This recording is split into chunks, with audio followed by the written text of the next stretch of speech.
What's cracking? It's your boy Trey Gear back with another tutorial. The last one was kind of a real basic hip hop introduction of how you chop up a drum break, sync it to your beat, and just go from there. This one's a lot more in depth. We're actually going to make a beat from scratch. I've got a beat in my head. It's kind of a slow tempo, Griselda, dark sounding hip hop track. We're going for that sample-ish feel, as if we've used samples, but we're going to play it in on the MIDI keyboard. Step one, we're going to start with a drum break again, but we're going to chop it up and just completely resequence it. Okay, so we're actually going to use Slice X, which is just a basic FL plugin. I'm going to drag the drum loop into there, and we're just going to give it a listen a sec.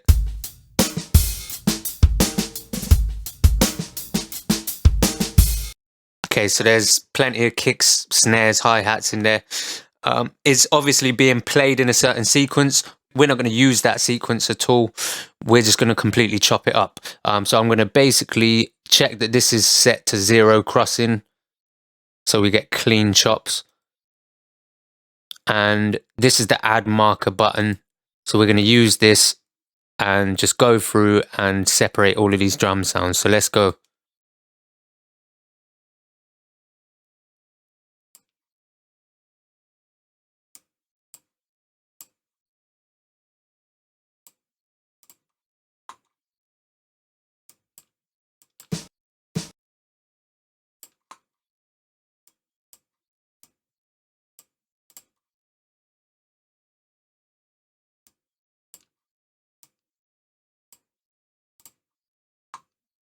Okay, so that was a little time consuming, but we got there in the end. We've added a marker between each individual drum hit.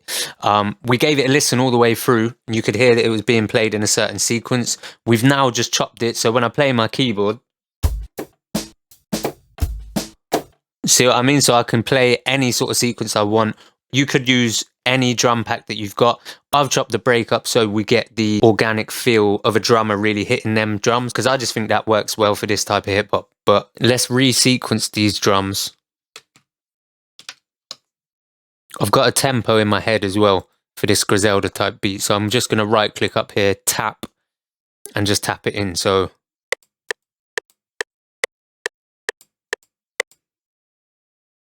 okay, so maybe about 145-ish. Let's put the metronome on. Okay, so we'll just play something like that. I'm just going to record that. Okay, so as you can hear, it's all a bit messy. You can go through, as I'm going to do in a second, and just clean that up, adjust the velocities of certain hits, and maybe just resequence it a little bit. But we've got a rough starting point. What I'm going to also show you actually is if I bring up Slice X and we go to region settings here where we've got the markers laid out for us. If I start at marker number 1, I can drag these to different mixer channels. So let's put marker 1 in channel 1, 2 in channel 2, and so on.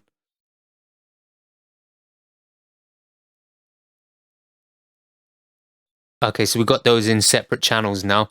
If I send this to its own mixer track, and then we listen to that drum loop, they're going to come through in their separate channels. So we've got a kick drum. We can rename these as we go. Kick. If I soloed it.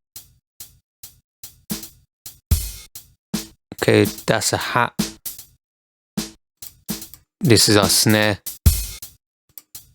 And so on and so forth. And by setting these up manually, we've got individual channels to play with, and that's going to come in real useful when we start mixing the drums at the end, which I'll get into later on. Okay, so if we listen to our drum beat, the first sound that I'm thinking is piano.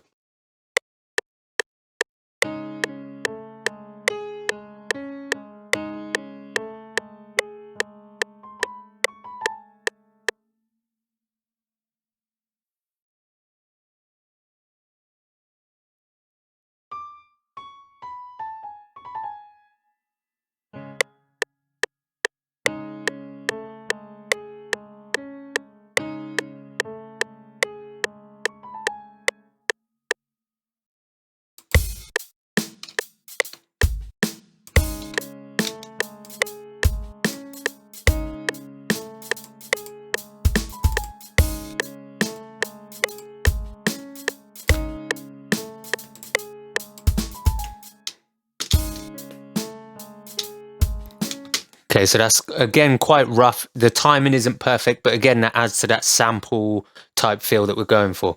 The next thing that I'm thinking is definitely bass guitar.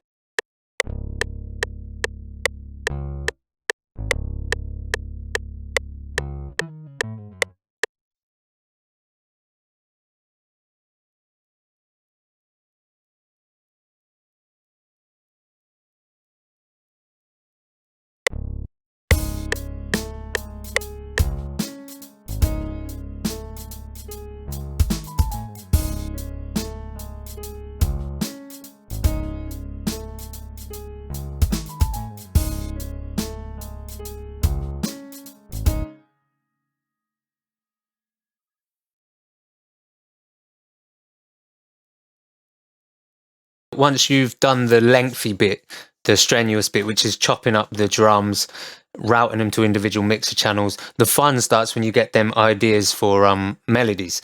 So we've come up with a piano, we've thrown some bass guitar under it. I'm hearing some sort of choir every once in a while as well. So if I click my choir sound,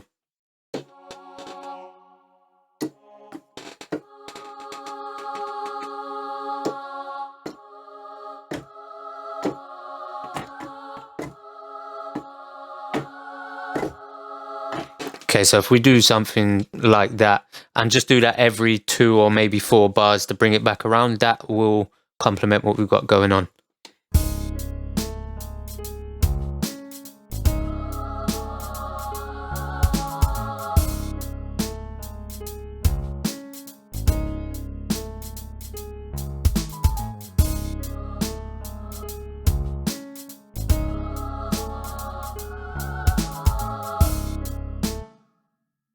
Okay, so we're getting somewhere now. What I'm going to do now actually is talk a little bit about how we mix this beat. I'm a big believer in transient processors. So, for example, this kick drum, if we listen to the kick drum, and if I take the effects off it, it's not offensive to listen to, but there's no real punch to it.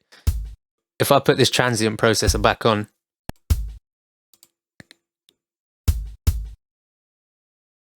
and again, if I push it extreme,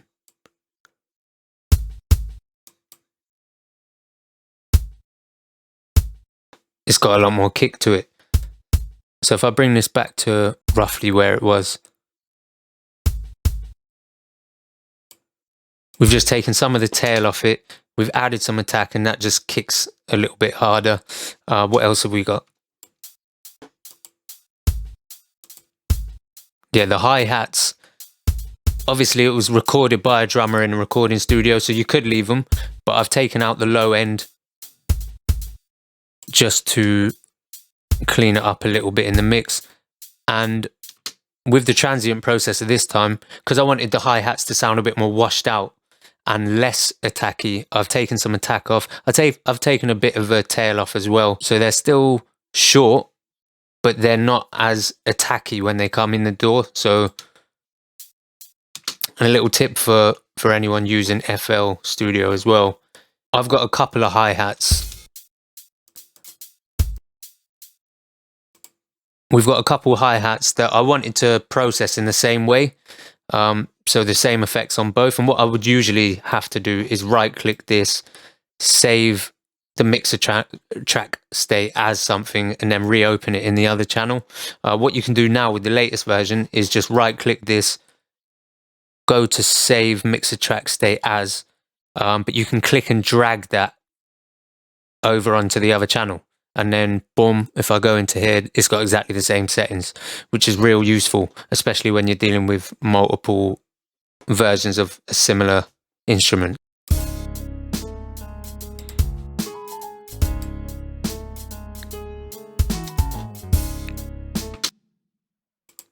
Okay, so if we look at the snare as well, again, I've got the transient processor. We've added a bit of attack, taken off a bit of tail.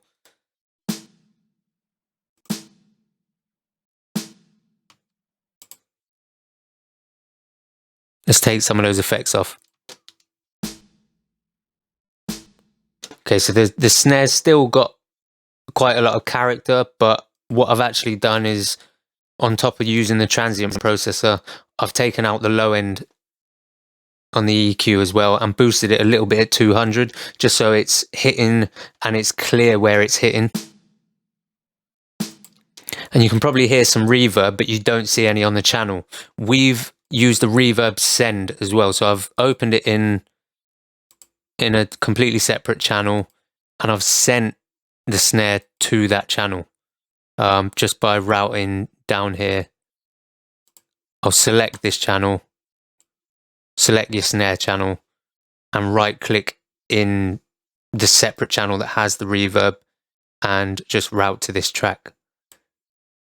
And there's a number of reasons why that's a good idea. First and foremost, you can treat the reverb separately, so I can EQ, or I can add a phaser, a flanger. You can treat the reverb almost as a separate thing altogether. Also, you can use 1 or 2 reverbs for all of your instruments, and that saves on CPU, and it also helps to create like an environment as well. Because if you think back in the day when they were bringing in big bands and stuff and recording in studios, they had access to probably 1 reverb unit in the whole studio, and that had to account for all of those instruments, but it meant that it sounded like everything was in the same room. So what I like to do is I'll probably use 1 reverb for all of the drums and just send them in separate amounts, and it creates that feel like everything was recorded in the same environment. Okay, so with the piano, basically what I've done is I've used a limiter just to bring some extra volume there, and I've used an EQ. It's actually the Eosis Air EQ, but you can use any, and I've just boosted the high end so it cuts through the mix a little bit. If I play the piano with effects,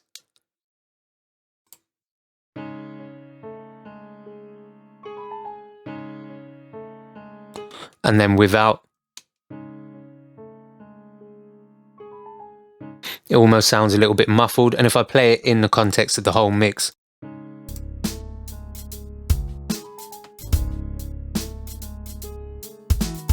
really muffled. So if I put the effects back on,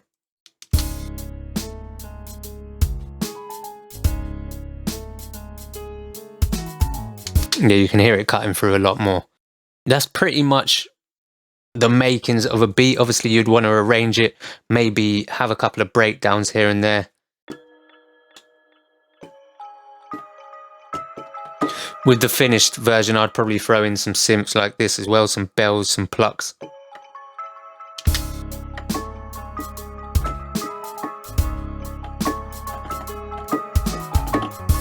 What I'd probably do as well, if I mute off the bass guitar, and maybe the snare as well, what I'd probably do is replace that with some low strings at some point, just to add a bit of suspense.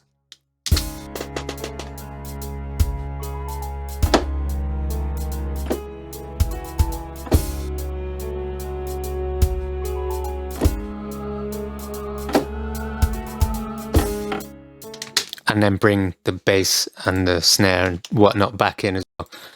So there we go. That's kind of how you start a Griselda type beat. It is basic. What I'd probably do is maybe throw a little bit of samples, a little bit of risers to build up, and yeah, I don't know, I'll definitely add a few more sounds in there than we've got now. But as a starting point, that's definitely how I'd approach making that type of tune. So there we go.